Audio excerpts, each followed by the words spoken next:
হঠাৎ করে যখন বাড়িতে গেস্ট আসে তখন আমি বিনা খাটনিতে এই স্ন্যাক্সটা বানিয়ে দিই। বিশ্বাস করো, খেতে যেমন টেস্টি হয় আর বানাতেও কোনো রকম ঝামেলা নেই। তার জন্য দুটো কাঁচা আলু গ্রেট করে জল দিয়ে কয়েকবার ধুয়ে নিতে হবে। অন্যদিকে দুটো সেদ্ধ ডিম মাঝখান থেকে এরকম পাতলা পাতলা করে কেটে নিয়েছিলাম। এইবার 25 গ্রাম মুসুর ডাল 1 ঘন্টা ভিজিয়ে রেখে ডালটাকে মিক্সিং জারের মধ্যে নিয়ে আদা, কাঁচা লঙ্কা, রসুন দিয়ে ডালটাকে একটু গোটা গোটা করে পেস্ট করতে হবে। এইবার এই ডালের পেস্টের সাথে অ্যাড করব গ্রেট করে ধুয়ে রাখা আলু, স্বাদ মতো নুন, সামান্য চিনি, কালো জিরে, জিরের গুঁড়ো, হলুদ গুঁড়ো সমস্ত কিছু দিয়ে ডালটাকে ভালো করে মেখে নিতে হবে।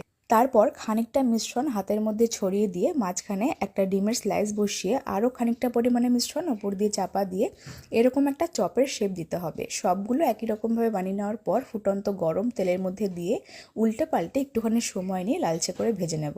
তাহলে সন্ধ্যার স্ন্যাক্সটা একদম রেডি। খেতে ভীষণ টেস্টি হয় আর বানাতেও কোনো রকম ঝামেলা নেই।